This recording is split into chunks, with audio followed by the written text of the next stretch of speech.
She's an award-winning YouTuber and best-selling author obsessed with helping you go after the life you want. I like it. Join her as she seeks out the stories and strategies Give me every little detail. of extraordinary people who found success. I'm going to get emotional. Oh my God. Welcome to Detail Therapy with Amy Landino.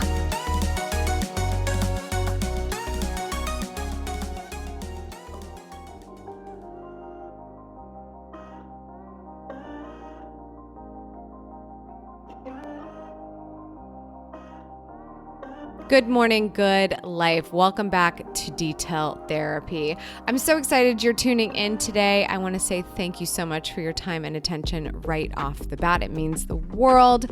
This podcast is literally one of my favorite things to do. I know our schedule has been a little bumpy lately. There's so many things happening that I want to tell you about, but let me just give you a glimpse. Okay, picture this right now. I am sitting on the floor. Very nice carpet. Just, a little shag, feeling good. Rub my fingers on it. It's nice. And I'm sitting on this floor and my laptop and my microphone are sitting on my luggage. Because I am in the midst, if you have seen on Amy TV lately, I'm in the midst of a home office design project. And none of my furniture has come in yet, which is just, eating at me every day. If you know me, I'm trying to let it go. And I'm trying to not let it hold back this podcast, which I am not today. I am literally sitting on the floor talking to the microphone. So go me, just giving myself a couple points right off the bat. But it feels so good to say hello to you today. Thank you so much again for being here. I think you're really going to enjoy this episode if, maybe there's something going on in your life, maybe a couple different choices that you have, or maybe a couple different things that are nagging at you that you want to think about, but you keep telling yourself, I don't know. And there's going to be an obstacle ahead of you the moment you recognize it and take it on. If that sounds like you, whether it's in your future or if it's right there in front of you right now, I think you're going to love this episode. Just want to talk to you about that, specifically the skill that you need to master so that you can make anything happen. And all of those things are going to come together in what we talk about today. So stay tuned. First, if you're new here, hello, my name is Amy Landino and I will be your host. I'm your productive lifestyle and success coach. I'm the best-selling author of 2 books, including my most recent Good Morning, Good Life. I'm also the founder of Gatlu House, a resource dedicated to helping you go after the life you want. You can see all of our work, including the books and all of the show notes for this podcast, by visiting detailtherapy.online. So I love to pick up a book that I'm obsessed with. We read a lot of books. We love counting up all the books that we read throughout the year. If you're a part of Amy TV Book Club over on Instagram, check it out. Amy TV Book Club is the handle. We have a book every month, and I try to reach a bigger and better goal every year for how many books that I read in a year. But one of my favorite things to do is to check off a book that I've read this year that's a book that I already know and love, and I know it will get me back on track, especially if I remember how it triggered me in a positive way the first time that I read it, or the second time if it's one of those ones that you just keep bringing back. And this one is actually kind of fun because it's so short and sweet. If you're familiar with the author and motivational speaker and powerhouse of a human being, Tony Robbins, he has created a lot of content in his career. And back in the day, it was like audio tapes. People used to listen to tapes and CDs of Tony in their car. Okay. I just want you to imagine that. If you don't know what a tape is, I love you for listening to me. I'm much older than you. So anyway, but he used to create a lot of audio content, which is why he actually has books, quote unquote books, in like the Audible library that maybe weren't necessarily books. They were like motivational tapes.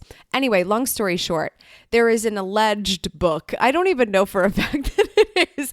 I think it's a book, but I actually think it was really a motivational speech on tape first. But this is just literally my own, I've done no research and I'm just deciding this. It's one of his really original pieces of work. It's called Awaken the Giant Within. And I love to quote unquote read this book, actually just listen to this book on Audible whenever I feel like I need a kick in the pants. Like, you know how you just kind of need someone to tell you how like it is? Maybe you come here for me to tell you like it is. I hope you do, because that's pretty much how I run things on this show. But I also need someone to tell me like it is sometimes, especially after the tumultuous last 18 to 20 months, where we're still kind of really dealing with a lot of the repercussions of what happened in 2020 and learning what it's helping us to understand about our lives going forward. So I needed the kick in the pants. And so I've been re-listening to Awaken the Giant Within. And one of the things that he talks about is the power of making a decision. And I really wanted to chat with you about that today, because I find that this ends up being the biggest stumbling block in the lives of so many people. I just want to give you an example of a decision that I've made in my life that was not one to be taken lightly whatsoever, but showed me and flexed the muscle of how powerful decision making can be, and has helped me to master that skill in a big way.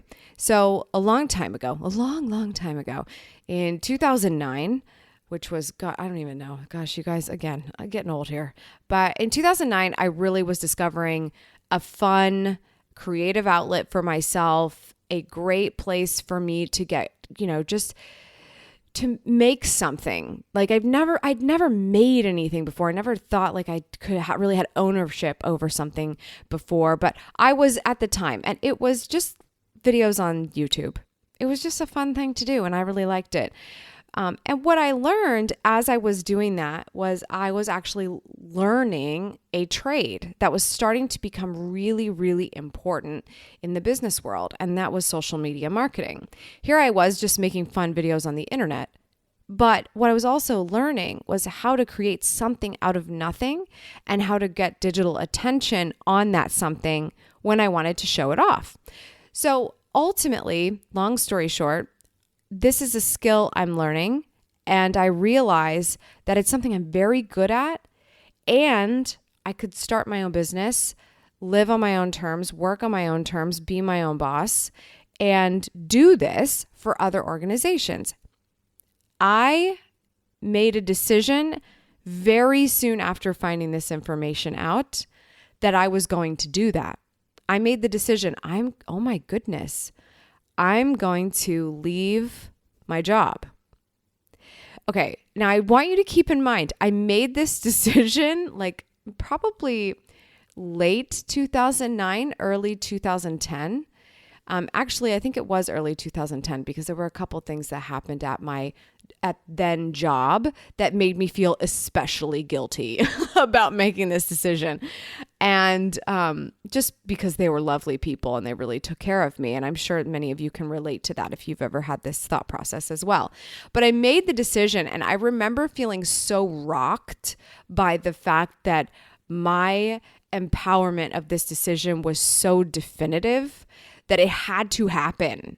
And it was just a matter of when. Fast forward, I did not actually leave my job for a year. However, I made the decision. And I lost a lot of sleep in those first few weeks because I was like, Amy, are you nuts? Like, everyone's going to think you're crazy. Certainly the place that's taking care of you for a number of years, and you've been loving this job and you thought it was your everything and whatever, right? I lost sleep over it for a while. But what I was also able to do was to continue to answer the questions to myself of, why is this impossible? Or why is this going to be hard? Or am I absolutely sure? It was always leaning toward the how and not am I really going to do it? Like, I knew the decision had been made. So I spent that time. I knew it wasn't the right time at that moment, but I knew it was going to happen. So all that time that it took for me to actually make what we like to call the jump. You guys know the jump because we're often very afraid of the jump, right? Before I made the jump, there were a lot of things I did to set myself up for the best possible success that I could. And I didn't know I was getting it all right all the time. I didn't know there was a looming deadline. It wasn't like, okay, a year from now, I'm going to leave. I had just made the decision. I was going to do everything in my power to set myself up. It could have happened 3 months later. It could have happened 2 years later. It could have been really anything because I knew it had to happen and I was just going to do my best to get there. I had the vision in mind. And if there's one thing I could kind of advise you on that I have had to learn a big lesson on throughout my life and certainly in my career, it's that it's very easy to focus so myopically on the how and on the logistics and on the practical because it gives us a sense of ownership right away. Like, I can do this. And we talk a lot about the do here, and I would never poo-poo the do. We are going to do, okay? And we're going to talk about how to do things and move forward. But when you're in a moment where you just need to make a decision, the most important thing is not, I'm going to make this decision by knowing I know how to do it. That's going to hold you back in every way, shape, or form. You have to focus when you're making the decision that it is so right for you that you know you will figure it out if you keep the vision in mind. For me, it was, I want to stay home with my dog and live life on my own terms and not have to report to anyone. That sounds amazing. That was the why for me initially. That was enough of a vision. And that vision grew over time. That vision grew into, I want to become an author. That vision grew into, I want to become a professional keynote speaker internationally. That vision grew and grew in so many ways, but it was the vision that helped me make the decision, not let me Google this to the ends of the earth to make sure I know how to do it so that I can then decide if I'm going to do it. The most important skill that you can practice and truly master is decision making. And I promise you, if you just flex that muscle on a regular basis in a very powerful and very emphatic way, that's going to help you make absolutely anything happen. Can you have it all? Yeah, sure. Maybe not all at the same time. We're not going to be able to do everything, but we can make anything happen if we get really, really focused and become very decisive. So I just want to share what Tony talked about in Awaken the Giant Within in terms of what it means to achieve success. And it's going to have a lot to do with decision making. Spoiler alert. So step number 1, he says, decide with clarity, with great clarity, what you want. So think about that vision. Don't muddy up your thoughts with the how and the do and the how much time do I have to make this happen conversation. If this is a priority for you, like if it is the thing, that's what we need to know right now. That's it. Just decide with total clarity. And step 2 is to take massive action. So Tony actually talks about he doesn't like to leave the scene of a decision, he says. The scene of a decision, I don't like to leave without taking an action of some kind. So what is it that you have total clarity on that you want for yourself? You can keep saying, it's a saturated market. So many people did it first. I'm too busy, blah, blah, blah, blah, blah. No, let all of that go. What is it if everything else fell away, if you couldn't fail, if there was no story to tell yourself about why you couldn't? What do you clearly want? And what can you do right now to show yourself that you've made a decision and you're going to move it in the right direction? You need to take massive action to achieve your goals. But if you just simply show yourself the power of your decision by doing one thing to follow it up, what could that be? I've done this so many times where it's like I make a decision and I like buy a URL or reserve an Instagram handle. Other times it's like I make a decision and I immediately make a phone call to somebody I know that if I soundboarded this with them, they could provide real raw feedback and give me their thoughts on whether they thought I was crazy or not. And sometimes they're going to say you're crazy, but you're still going to stick with it. But you took that action. You started to get the feedback. You're not taking it personally, but you're moving in the right direction. Maybe you decide to take massive action. You make a decision and you hire a coach to help you right away.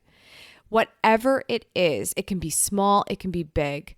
I love this concept. Don't leave the scene of your decision without making some action. And then continue to take massive action. That is step number 2. Step number 3, in terms of achieving success, is that you need to notice what's working and what's not working. There are many people who do not stick with their plan, who do not continue down the road, who do not achieve what they were setting out to do. And that's because they encounter some obstacles. Maybe they got past the initial ones of just being able to make the decision, but then they encounter obstacles that show them, oh, this is not as easy as you may like it to be. Okay, well, that's good to know, because if it were something awesome, it wouldn't be that easy, would it? So you're going to notice there are things that are working and there are things that are not working. And those things that are not working are not an indication that you completely went down the wrong road. It just means maybe you stopped at a pit stop for too long, or you made a wrong turn. You are on the right path. You've just got to be honest with yourself and not take personal what isn't working. What is it? How can we start to understand it better? Is it critical? Do we just bail on it altogether? Are you splitting your attention up too much? There's a million things that it could be. But step 3 is so important because you can't overly romanticize what's happening and then expect for everything to go perfectly. I am the queen of romanticizing everything. Believe me, I am a recovering perfectionist. I love to just spontaneously unleash beauty onto the world. And guess what? It's a bumpy ride up until that point. But when something's not working, if you're not honest with yourself about it and pivoting in the right way, you will fail. You will not succeed. And your failure is 1,000% self-inflicted. You can blame everyone else. You can blame algorithms. You can blame people aren't liking it, but it's really good. Is it really good? Why isn't it working? Why isn't it landing? Why are people not understanding? Why are you not sitting in someone else's seat to be able to understand that better? That's step number 3. Find what's working and what's not working. Notice it, understand it, start to work through those things. And then step number 4, change what's not working until you get what you want. You have to have that clarity from the beginning so that when you have these moments that you need to be flexible, you can be flexible. Again, we're not going to get so hyper-focused on the how. We're going to get hyper-focused on the vision. It's not about doing it exactly the way you wanted to do it, because if that were the case, how much is this thing going to grow without other people? If everything has to be done exactly the way that you want it to be done all the time. No one ever is going to be able to do it that way, ever, because it's just your way. But if you want it to grow, and if you want people to support you, and if you want this thing to give you time freedom and so many other types of freedom, you have to find what's not working and then change it. And then keep changing it. And then change it again until it results in what you truly want. Ben Franklin could teach you a few things about this stuff, right? You try and you try and you try and you fail. But what you're actually doing is you're trying and trying and you're learning what didn't work. And now you know. And you can take that with you. I promise if you are struggling right now to make a decision, you are just on step 1 of this process. And the success that you desire is not ever going to happen because you are not putting in the process that needs to take place. It's not going to come served to you on a silver platter. It's on you. And it starts by being powerful and decisive. So even tonight, when your significant other or your sibling or whoever looks over at you and says, hey, what do you want to eat for dinner? I challenge you to actually make that decision and not kick it back to them and not say, I don't know, what are you thinking about? When we make one decision, we flex that muscle, we practice that muscle. When you make the decision to do something today that you are kicking around back and forth, you're not really sure you want to. I don't want to work out. I don't want to go on that walk. I don't really want to do that. But I know I need to. What decision have you made about why you need to do it? And have you actually made that decision? If you actually made the decision that you wanted to take care of your health, then it's not a matter of if you will do the workout. It's a matter of when. And that is what decisiveness is going to give you the power of. Changing the conversation from if to when. I hope that was helpful for you today. I would love to hear what you think. Pop on over to our Instagram at Details Podcast and share with us over there. Also, you need to know a little something while you're on the Instagram about this show. In this office, I may not be a doctor, but there is a copay. And I show up here as best as I possibly can. I decide to show up for you. And if this has been valuable to you, we just ask that you share the show with your community, maybe with somebody that you know who could really use this conversation today. That's all for today. Thank you so much for tuning in. I appreciate it as always. Remember, subscribe for good vibes, kiss the ones you love, and go after the life you want. I'll see you back here next time. Cheers.